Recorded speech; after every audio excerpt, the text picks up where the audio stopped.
You're listening to Catholic Chicago. Ahead, the Archdiocese of Chicago brings you programs about the people, events, and issues that touch our lives. Welcome to Catholic Chicago.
Good morning, everybody. This is Brian Brock, multimedia journalist here at the Archdiocese of Chicago, taking you live today for Catholic Schools Today as a temporary fill-in, hopefully, if we get our normal host, Ronnie Faison, back live online. We're having some technical issues in terms of getting her.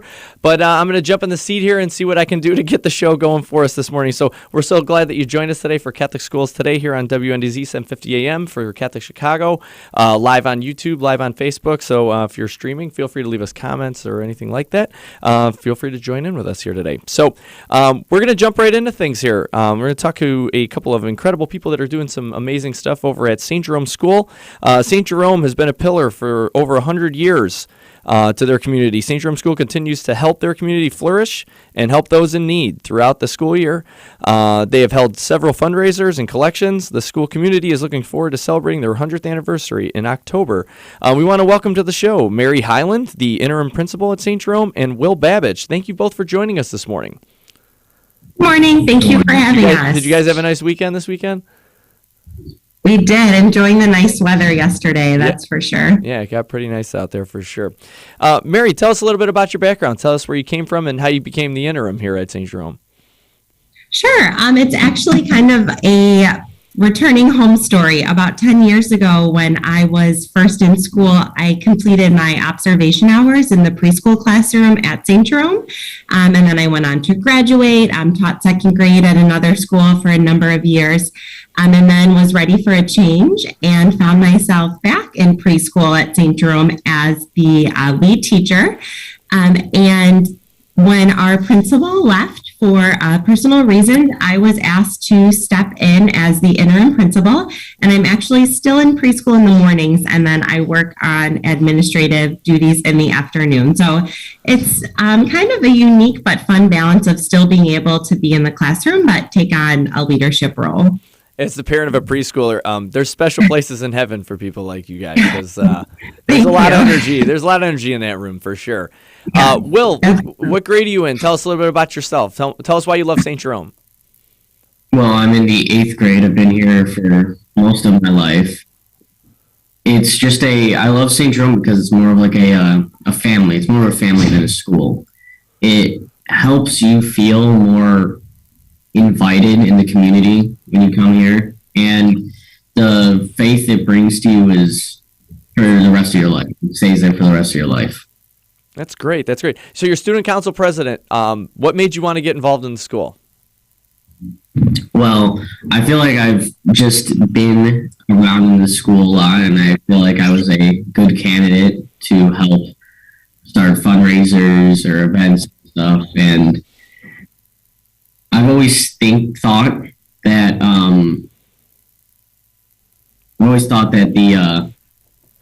the idea that I could help my school further with other events and planning is a really fun idea. So I just kind of put my name in the poll, and here I am. I won. Well, congratulations.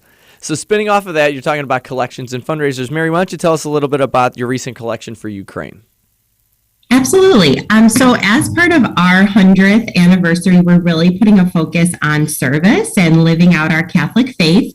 One of our parents reached out to share that there was a collection happening through the League of Polish Women, I believe, and asked if we would be interested in collecting items. It was just 3 days, and the outpouring of generosity was incredible to see.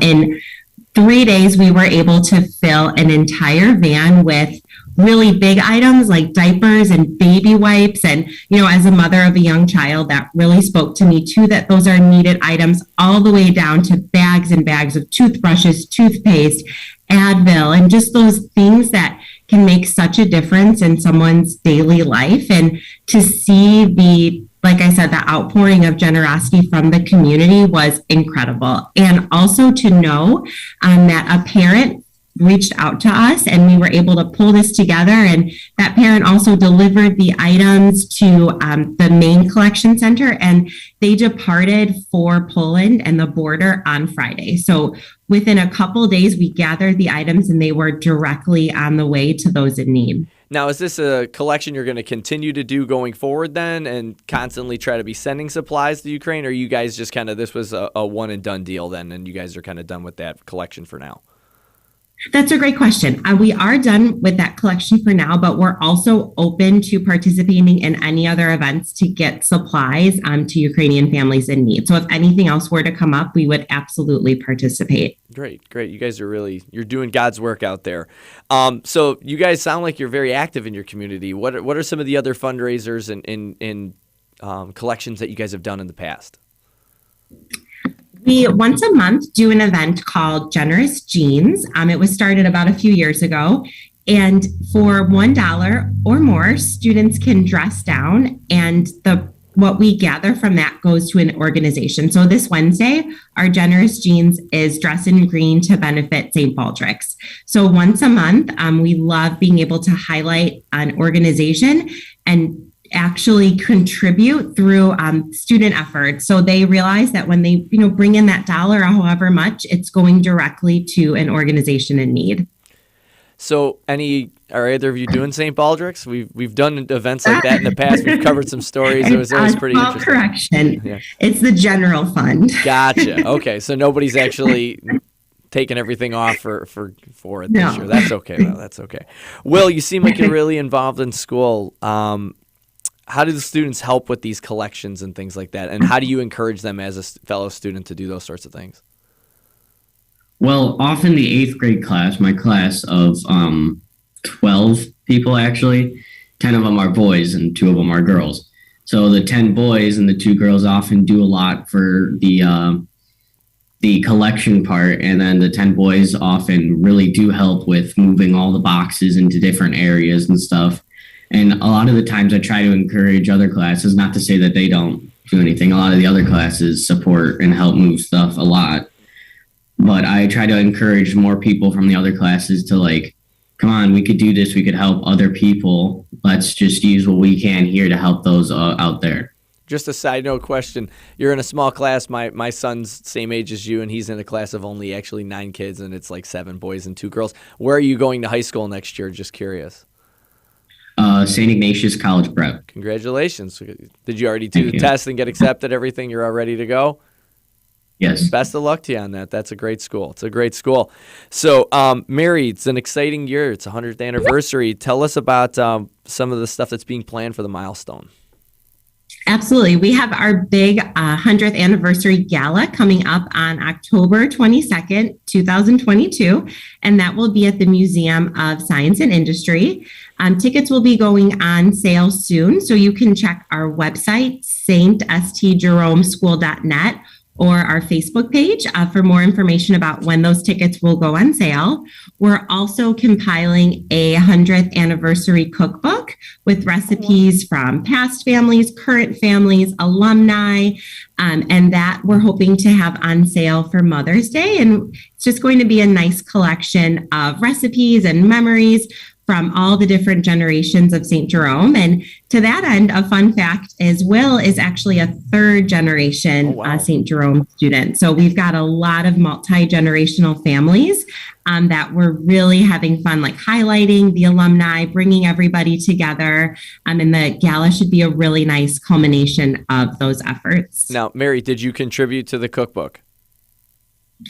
I did not. What? My recipe would be the website where I like to order lunch. I was going to say, did you have some family recipe that you're passing along to the students and their families? So, you know what? My mom and grandmother were and are wonderful cooks, so I'm sure I could find something. I would have to put some tips for beginners in there. That's all right. Rice Krispie treats are always good. And it's a pretty easy one. You just slip that one in there. It's like, hey, we taught you how to make these. Don't forget that. Thanks. To maybe the school colors. Yeah. Blue and gold spring. There you go. Yeah, it's just something that ties it all together. So, Will, as part of the 100th graduating class of St. Jerome, tell us about your favorite memory from the school. Well, one of my favorite memories has to be Bellica Gospa every year at August 15th. It is a great way for the community to come together, and it allows a lot of people to strengthen their faith in God through the story of Gospa Sinjska, which is the Croatian city of Sin, where over 500,000, I think, Turks were attacking this small force of like 2,500 Croatian people, and they prayed to Mary on this mountain. And then the next day, all the Turkish soldiers were sick and they had to leave.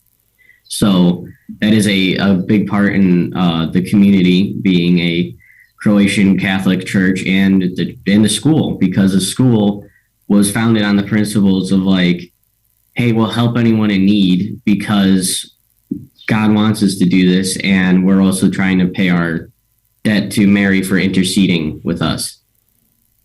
And it truly is a beautiful celebration. It's every year on August 15th, rain or shine. It's a beautiful mass where the school and community come together, followed by a procession through the neighborhood. And then there afterwards is a feast. So there's lots of activities, booths, all different fundraising opportunities, and just a chance for the community to come together and celebrate. But it's rooted in this absolutely beautiful tradition.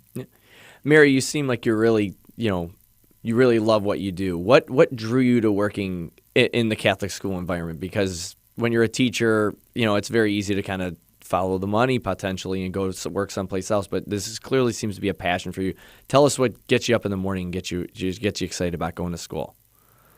Absolutely. I attended Catholic schools my entire life, and I spent some time working outside of the Catholic school system. And after, the COVID challenges, and I think that was when a lot of people kind of reevaluated what they were doing and why. And while I always had a passion for teaching, no matter where I was, I knew I wanted to be back in that, as Will described, family community of St. Jerome, where you truly know everyone, and it's still so welcoming to anyone who wants to join. And seeing those multi-generational families, seeing, this class in 7th grade, I knew them as 3-year-old preschoolers when I was in school. So just that connection is something that is so rare and hard to find, and something I truly value.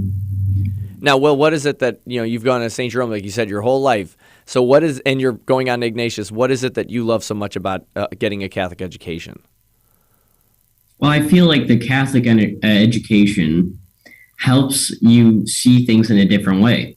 A lot of public schools are teaching things that maybe some parents don't want their kids to learn. So if you come to a Catholic school, we teach you, what you need to learn, like math, social studies, history, and grammar.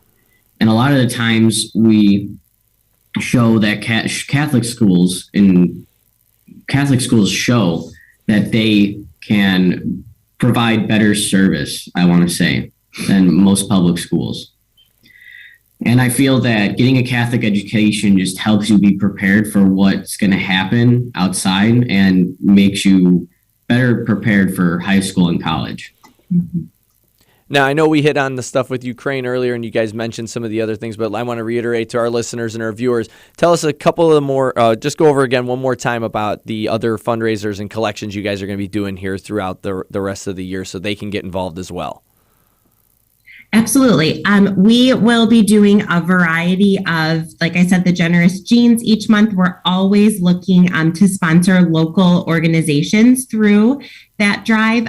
In the winter, we did a pajama drive. So we're looking for any sort of clothing drive that we can participate in coming into the spring. We just completed the baby bottle fundraiser that was in the holiday season as well. So right now we've kind of got our feelers out to see different spring and end of year opportunities that we can jump in on. That's fantastic. Well, you're both clearly have a ton of energy, and you clearly love where you are, and you clearly love your faith, and that's coming across on the screen for sure to me. Thank you both so much for being here today with us. You guys have done a great job. Can you just give me some more, just one last time here, some information on where to get in contact with you guys to give to the drives and how others can get involved? Absolutely. Our website is the best source of information, stjeromeschool.net. You can also follow the link to our Facebook page from there. We post a lot about the different activities that we have going on, including fundraisers and service projects. And also you can check back, like I said, for our various 100th anniversary celebrations. And we do actually have an open house coming up next week on March 22nd at our early learning campus. So if anybody wants to come check out our building that serves preschool through second grade, that is next week, March 22nd at 5:30. That's fantastic. Just curious, so people know the area that St. Jerome is in. Are you guys? There's two St. Jeromes, but St. Jerome, are you guys the one in the north side of the city then? We are on the south side. Okay. So our campus at 2801 Princeton is our main campus. And then we recently acquired the old Santa Lucia school building, which is just a few blocks away, also in the Bridgeport neighborhood. Okay, so you got two buildings to work with there. That's fantastic. Yeah. So, well, I want to thank both of you guys so much for being here with us today. Best of luck to you in the 100th anniversary. Will, best of luck to you going on in Ignatius, and I know we're going to hear great things from you going on in the future. Mary, we'll see if the interim tag sticks. I hope from your energy, I hope they take it off and they just give you the role. Best of luck to you with those kids in preschool too. God bless you. I don't know what to say other than good luck. So, thank you.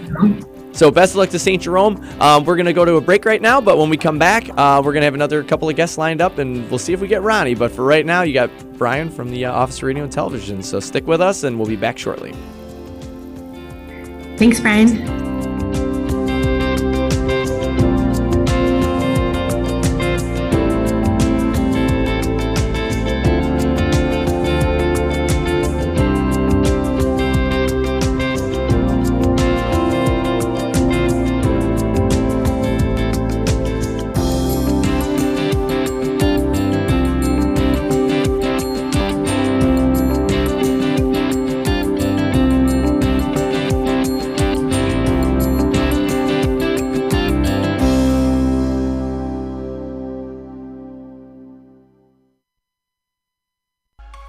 Did you know that Catholic Charities accepts car donations? If you're ready to free up space in your garage and put a stop to all those expenses that go along with owning a car, we will gratefully accept your donation, whether the car is running or not.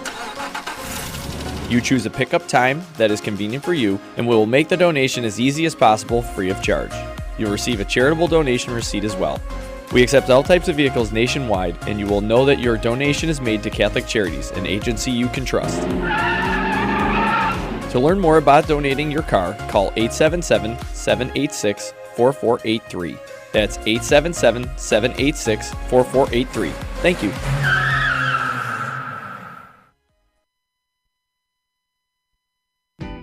We are hiring. Catholic Charities of the Archdiocese of Chicago is looking for mission-driven individuals who want to help make a positive difference in the lives of people in need throughout Cook and Lake counties.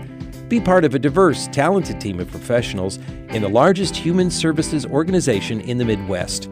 We are dedicated to helping people chart a more stable, happier future for themselves, and we accompany anyone in need, regardless of faith, gender, race, or ethnicity. Competitive salaries and generous benefits add to the satisfaction you'll have every day, knowing that you're helping us amplify our impact in Chicago. To see our list of employment opportunities, visit CatholicCharities.net.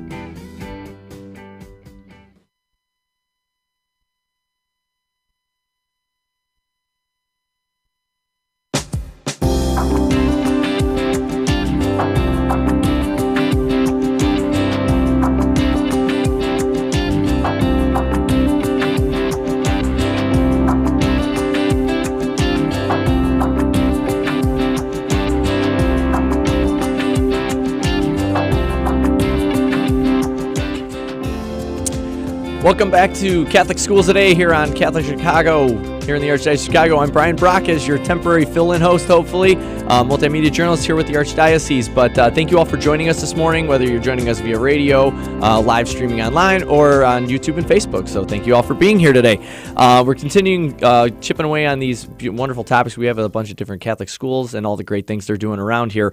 And I think we're taking ourselves to Oak Park. We're going to be talking to the principal of St. Giles, Meg Begain.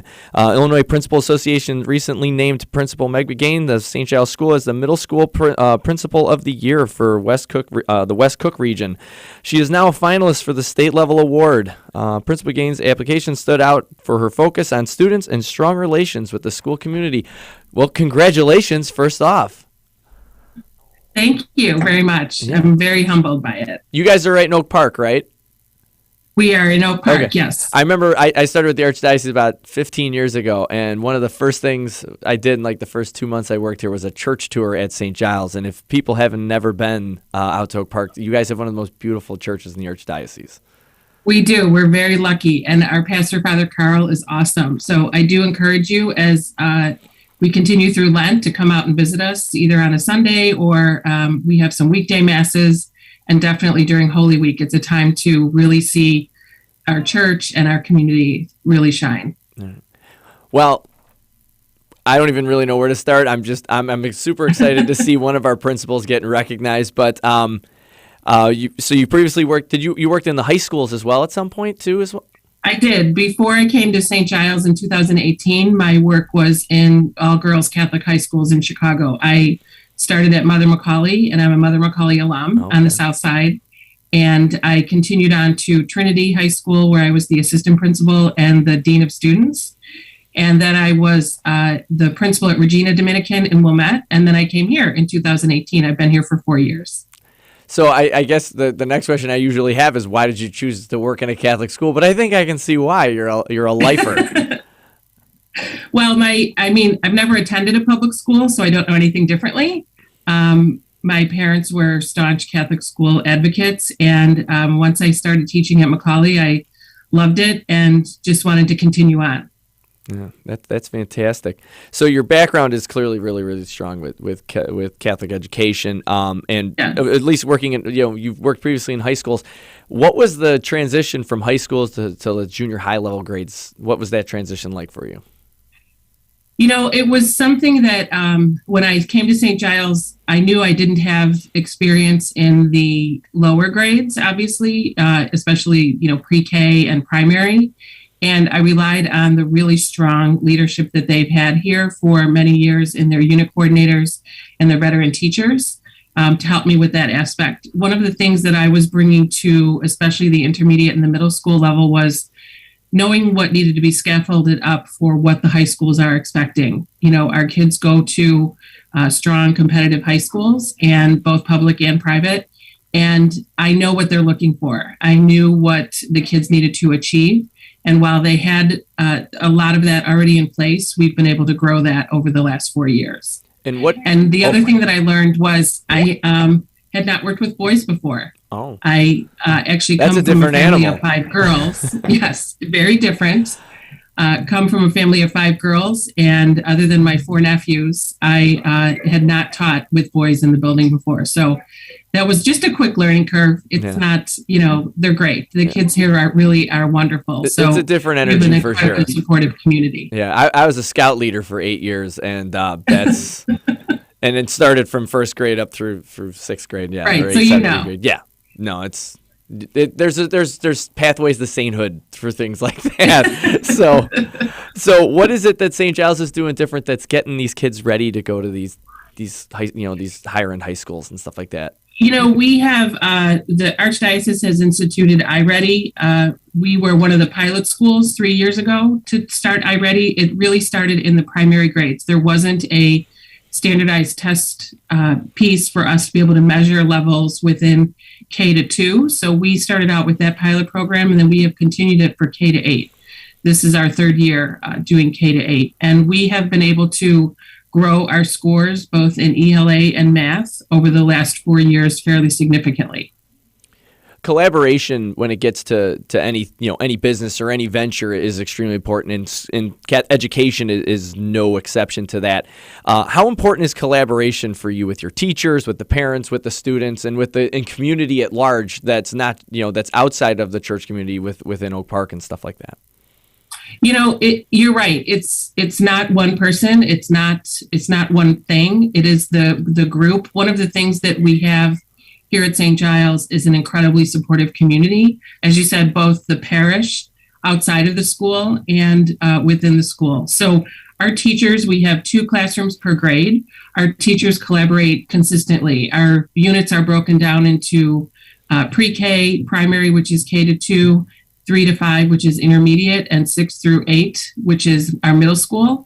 They're in separate buildings and or on separate floors. So the teachers are constantly collaborating with each other. And those upper grades are working with the grades coming behind them on a regular basis in order to make sure that our programs are strong. In fact, this week, our ELA teachers are meeting together to plan for next year, to work on our summer reading program, and to work to expand our already good and solid programming within our ELA group. So we're very lucky. It takes an incredible level of dedication to dedicate your life to something like being a principal and educating young minds, especially in the realm of the Catholic school world. What is it that gets you? What is it that drives you? What is it that motivates you to continue to do this work? One of the things when I was looking for something different when I came to St. Giles was I knew the community because I had been at Trinity for 6 years. So I knew the community. I knew the background of the school. I knew the drive of the area.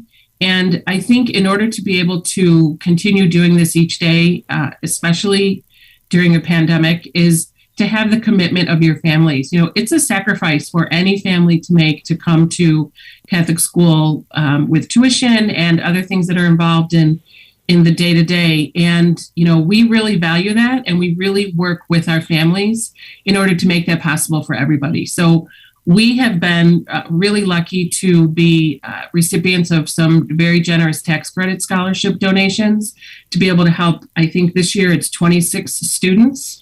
And we certainly hope that program continues, because we know that, Catholic school is expensive. We know that the high schools are expensive, and then there's college looming beyond that. So working and getting different things in place in order to help do that with our community is incredible.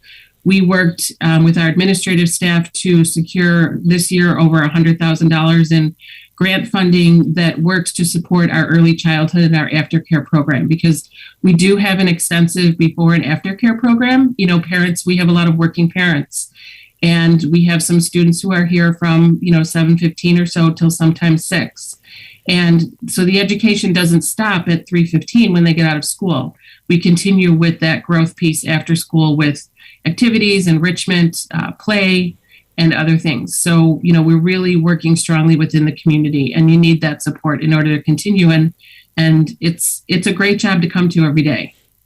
Well, hearing it's a great job, how excited were the students when you got when you got this award? Did they throw you a pep rally? What did they do for you? They did. They were really excited. There were Father Carl made the announcement over the PA, and they cheered, and then we celebrated with a great mass last Wednesday.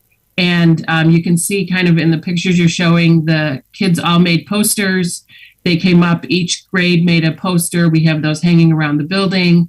I got 1 million cards. Our kids love to make cards. I got so many cards from all of them.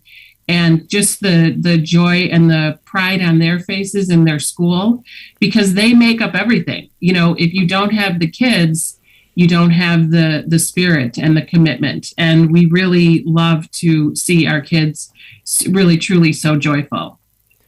The kids are the heartbeat, but the backbone of every the backbone of every school is the teachers. Tell me about your teachers. Our teachers are just beyond anything I could have ever expected. These last 2 years have been really difficult. And, you know, I said this in my remarks when we were at Mass last week, that, you know, when other people didn't want to or couldn't show up, our teachers showed up every day. We talked before we came back after the spring of 2020 when we were opening in August. And I was just very honest. If you're concerned about coming back, do you have any concerns about coming back? And no one did. They appreciated the protocols we had in place, the safety protocols, the mitigations, the extra, pieces that we had put in place, and did not skip a beat. And our kids really learned. We did not experience any significant learning loss. In fact, we experienced growth. Our kids, scored higher on their iReady scores. They had their typical growth and really just came to school every day and, did really well, even those who were remote learning.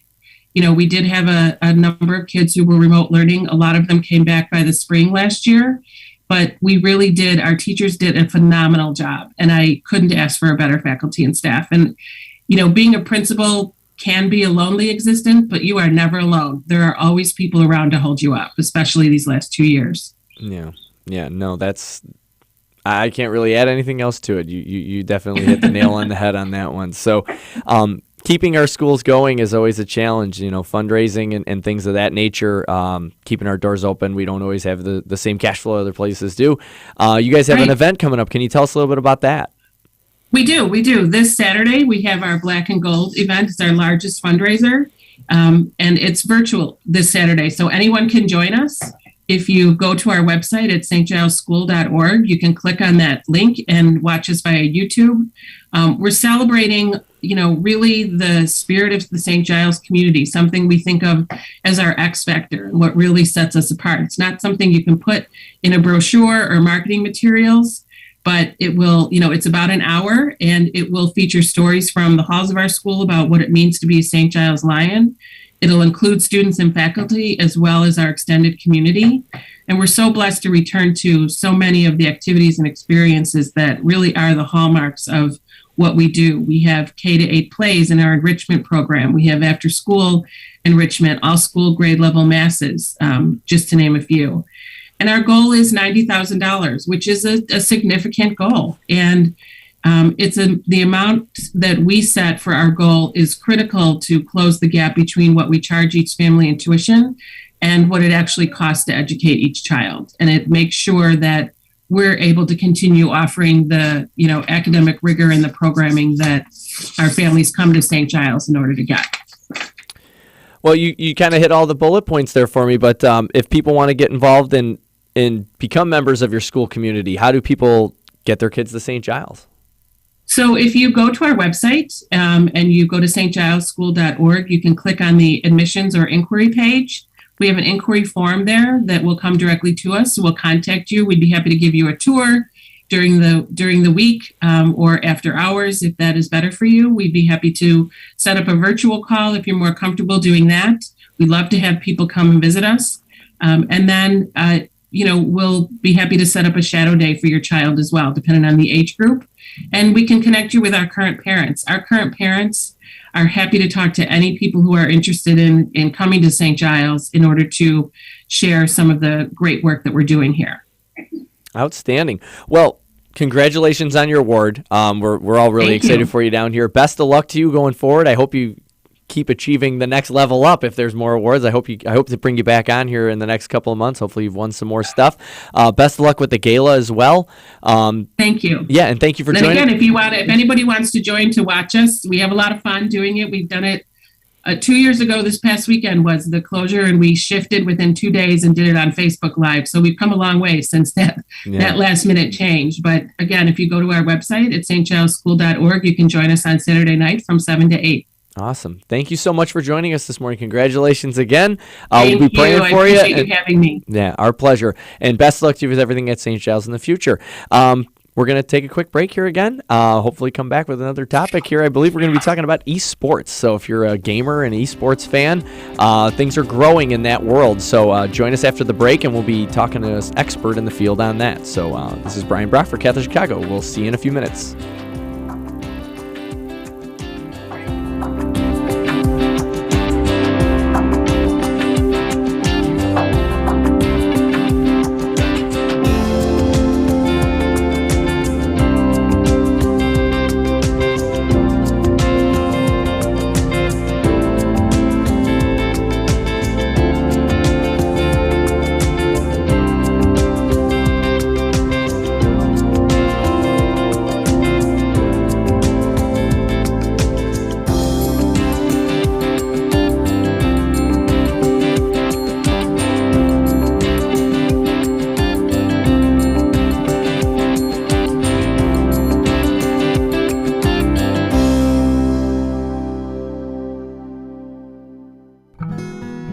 At Catholic Charities, we fight hunger in Chicago throughout the year.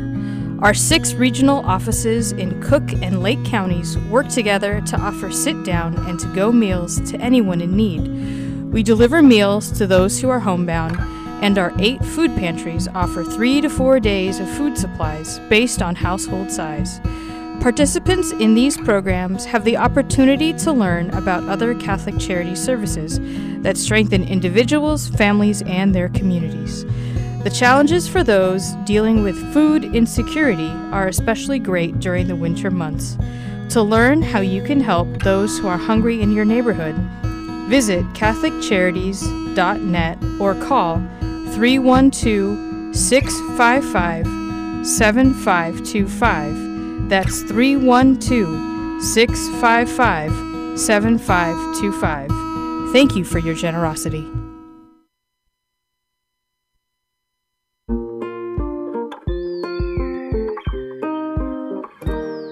I feel special. I feel great. I got good grades. We've seen a huge surge in our kids now meeting or exceeding grade level.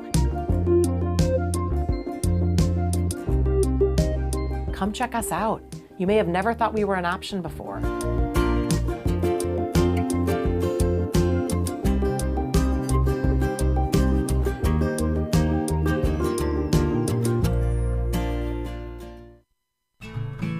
Ancestry and genealogy are more important every day.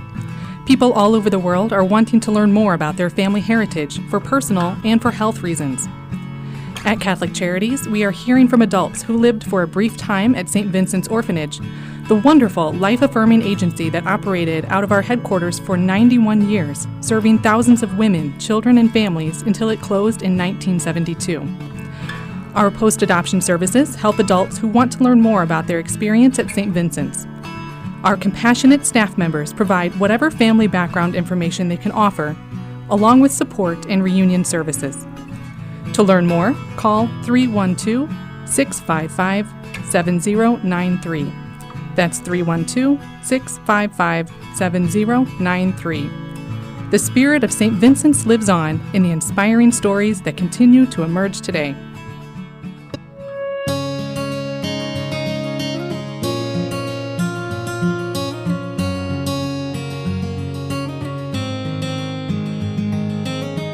Welcome back. Es fabuloso verlos. Dobrze jest znowu być razem. It's good to be together again. After so many months apart, pandemic capacity limits have been lifted, and we want to welcome everyone back to church. We can all pray together again. And listen, as our choirs lift their voices in song. We've been together in spirit. And now, when you are ready, our doors are open wide. Nuestras puertas están abiertas de par en par. Nasze drzwi są otwarte. And we're here to welcome you back to Catholic Mass.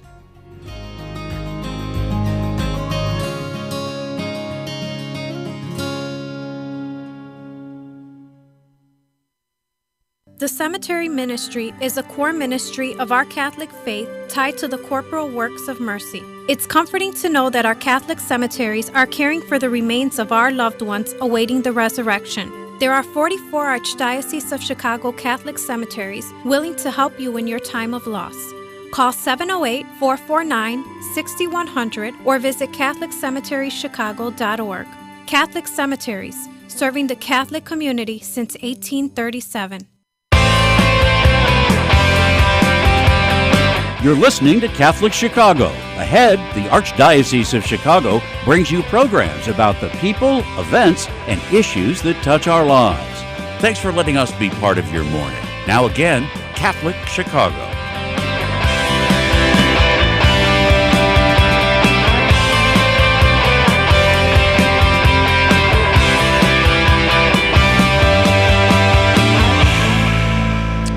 Good morning and welcome back to Catholic Schools Today. I'm Brian Brock, your temporary fill-in host here for the morning. Glad to be with you here on Catholic Chicago, Catholic Schools Today. If you haven't subscribed yet to our YouTube channel, subscribe Catholic Chicago on YouTube. Follow us on Facebook. Follow us on Twitter, Instagram. The Archdiocese is pretty much everywhere now. So moving along here in our topics for today, it's actually something that's kind of hits home for me because I got a kid that loves to play video games too. Pope John Paul II School was looking for a program that would be an interest to the middle schoolers that they have, the middle school students. So the school fundraised, and while they found the right program for their students, the students created an esports program.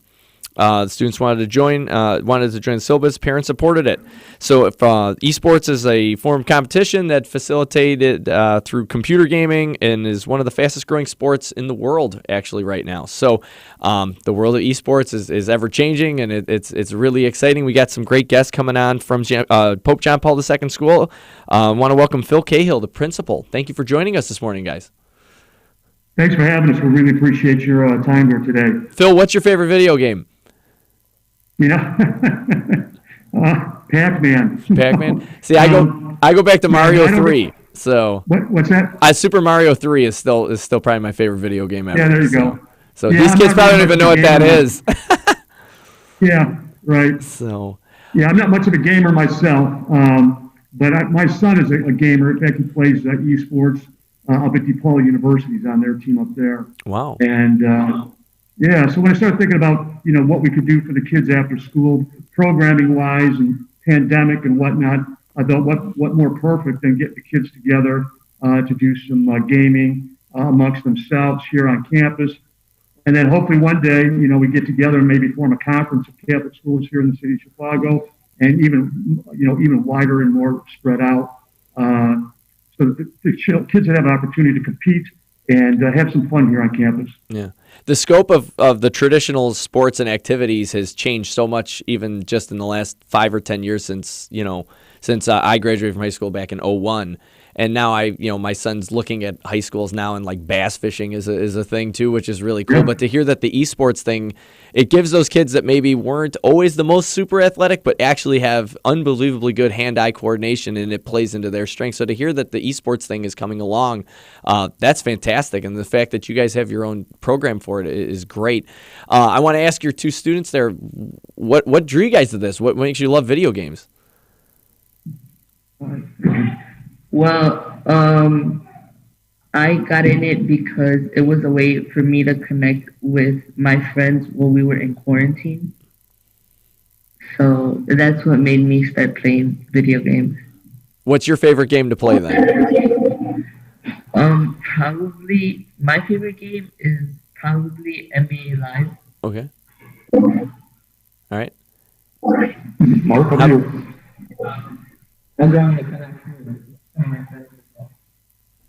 Oh, we're having a little trouble hearing you. I'm drawing a connection with some of my friends. Okay, great. So what does this program look like? How does this work? Do you guys do internal tournaments and stuff within the school? Do you guys play against other schools? Tell me a little bit about how this esports program is going down. Well, we play here in the school, so we have 4 different groups. Okay. And we each play against each other. Whoever wins that round goes on above, and we start doing tournaments like that. Gotcha. Are you guys on? It looks like you're on console games, but do you guys do PC gaming as well? No, just the console. Okay, cool. Now, outside of doing this at school, do both of you guys both play games a lot at home as well? Then too. Yeah. Yeah, that's great. What was the reaction from the students when the school announced this program? They all had to be pretty excited because it was something really new and definitely more tailored toward your generation. Well, the reaction most of us had was we were excited because we didn't know how we were going to do it, but we were mostly excited to get together and play. Yeah. And it looks like it's a pretty diverse group of students. It's boys, it's girls, it's got something for everybody, does it? Yes. Yeah. Yeah, it definitely does, and that was one of the reasons that we went with it, because we knew, as you mentioned earlier, it's not always the kids that are the most, athletic or whatever. Anybody can play the video games. It's just a matter of, how competitive they want to get. And I've been up in the room a couple different times, and they're pretty competitive up here. So, yeah, nothing I want to get involved with. Yeah, my oldest played Fortnite when that was really popular, and hearing the amount of chaos going on in his room generally when that was going on it's just entertaining to kind of listen into it, the way that his friends interact with each other. There definitely is a world where this is actually really important. I do think that the gaming mentality, the part of your brain that it makes fire, is really important, and it could be very useful going forward in professions outside of just gaming. Though it can make them better at a whole bunch of different stuff. So, but that competitive spirit, no matter what it is, it seems to come out. He'll ask me to play MLB The Show and stuff with him, and I'm really bad at it. And about halfway through, I'm like, I'm gonna go upstairs now because I don't belong playing this with you. You're way too good at it. I had enough. Yeah, no, you just got to know when to fold them. So, right. So, what type of game are the students playing on a regular basis here? Yeah, we decided we would stick mostly with the sports games for now. Just because we knew that they would be, what we'd want them playing in the school setting. So they started off doing basketball. Right now they're moved into football, NFL, and then eventually they'll move into playing some hockey and or some soccer as well. So we're sticking with those types of games only because they're school appropriate and we know that they're age appropriate and whatnot. Yeah. We don't want to start introducing those games that we just assume they not engage with, at this time. So, like you said, we know that, playing games, they can lead to enhanced visual perception, improved memory functions have been proven to come out of all of this. And I think the biggest thing we keep talking about it is the socio-emotional end of it, that, they're just not sitting around in the school setting all day long and then just going home and doing a lot of nothing. Here they get to be with their friends after school and starting to reconnect in a socio-emotional manner that maybe they lost out during the pandemic a little bit of. Yeah.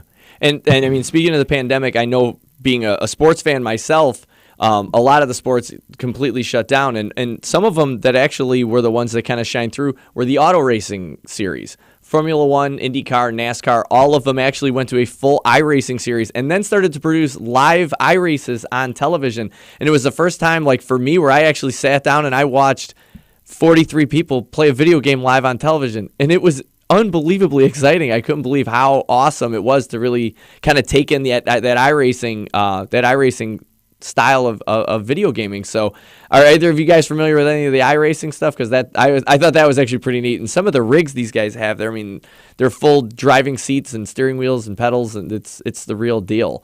Did you guys see any of that stuff when that was going on? I didn't watch any of it, but we, to your point, we were talking about, would you actually sit around and watch a group of people play, gaming devices? Because I was sharing with the two students here that, there's actually an esports arena that's being built on the south side of Chicago. And it's going to seat like 8,000 people, but it's going to allow for people to come in and watch, university teams play in one arena. And, they'll sell tickets, they'll sell concessions, they'll sell advertising, all those kinds of things. And so there's a whole marketing value to it as well, as you just indicated, watching your racing. So I think it's going to be something really big. It's already pretty big at the high school level, and I shared with, again, the two students that, there are students at the collegiate level that are receiving scholarships today, no different they would be to play women's basketball or men's, football or whatever. But they are recruiting kids to come to their university because of their esports talents, which is kind of awesome. Yeah. And you got to think about it. The shelf life of a esports athlete is significantly longer than that of the average NFL running back. So if you can get an esports career going for yourself, it's actually you got a lot of potential to kind of keep that one going. Tell us a little bit about the syllabus and what was created for the program. So tell us a little bit about that. I did some digging into some other conferences across the United States and came up with what I thought were some of the highlights of that.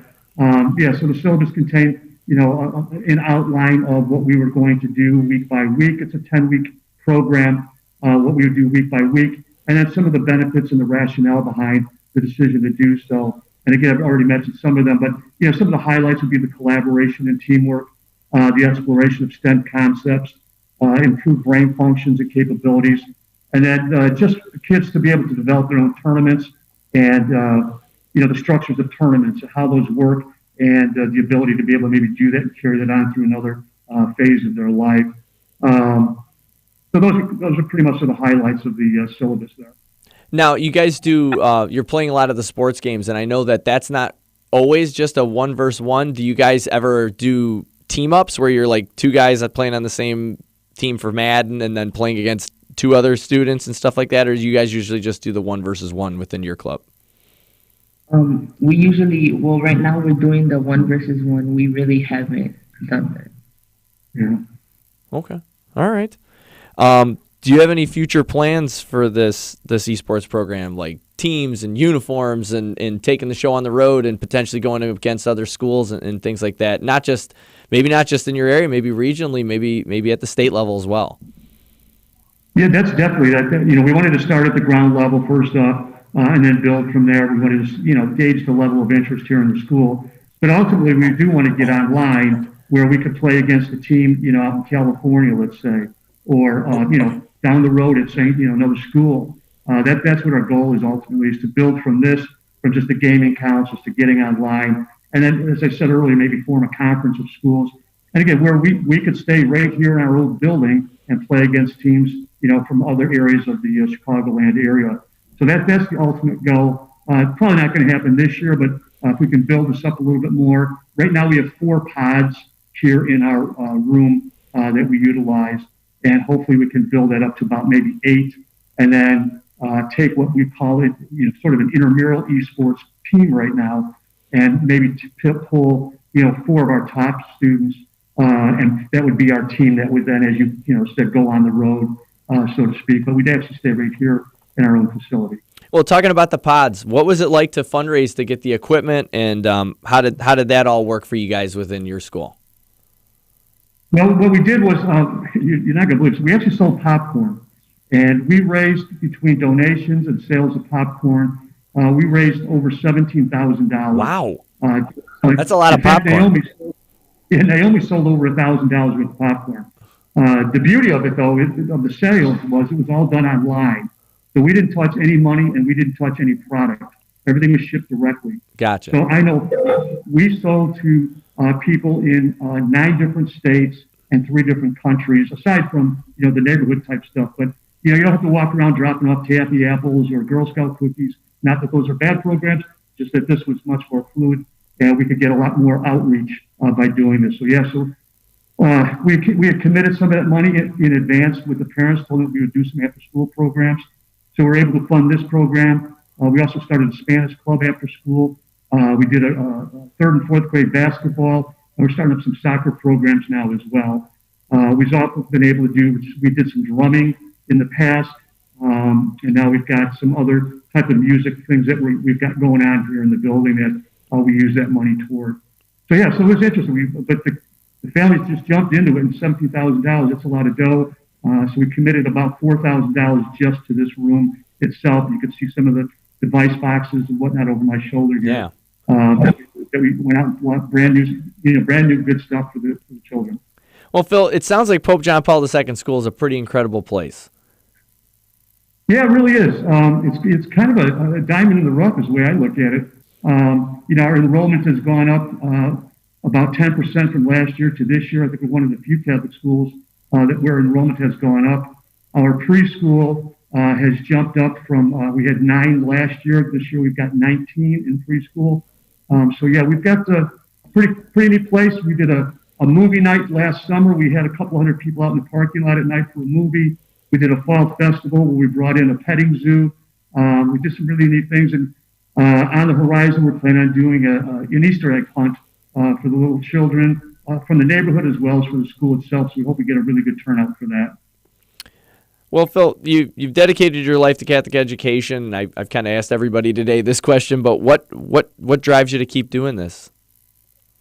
I think it's that whole servant leadership, attitude that people need to take on when they get into Catholic school education. And I'm a product of Catholic school education all my life, and most of us are that get into this.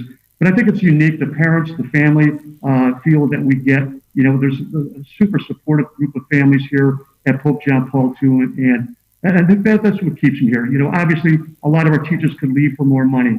They could leave for better facilities, but they stay here because I think it's a mission that we live through. And I think if you go back and do any history of Pope John Paul II himself, you'll find that he was a pope of the people, so to speak. And he actually came in our campus in 1979, and he said Mass in our parking lot, and the altar is still out there in our parking lot. So I think it's all part of that mission that we have. Yeah, Pope John Paul II, or Saint Pope John Paul II, certainly inspired a generation. I mean, for 2/3 of my life, he was the only pope. I was born in '83, so I think my whole generation has a very strong connection to him, and hopefully that'll translate to as we become parents that people in my age group start sending their kids to your school. I hope that I wish you nothing. There's a picture of the altar right there. Yeah. It was out there. It's still out there in our parking lot. It's really neat. Yeah. So, well, I wish you nothing but success here going forward with your program. I think it's fantastic that you guys are taking a step toward dipping your toe into the esports world. I think that's fantastic, and I definitely think it's a new outlet for our students to showcase talents that maybe otherwise used to be thought of as something that you did just to fill time. Now it might be something that you could eventually maybe even make a living with, or at least maybe earn some money to go to college with it. And I think it's great that a school like Pope John Paul II is going to hopefully give kids a leg up to try to maybe see if they can get their hands on some of that scholarship money going forward. So great job with what you're doing, Phil. I think it's fantastic. Thank you very much, and thanks for having us today. Really appreciate it. Yeah. If people want to get in contact with you to maybe come in for an open house or go and get a school tour, how do they get involved, and how do they get their kids to your school? They can start off by going to our website, and that's PJP, the number 2, so pjp2school.org. That's the best way, and there's phone numbers there and contact information all there, right there on our website. That would absolutely be the best way to get started. You can do a little tour. There's a video tour on our webpage, on our website. Kind of take a look at the school. It was all shot by a drone that we had here that day, and that would be the best way.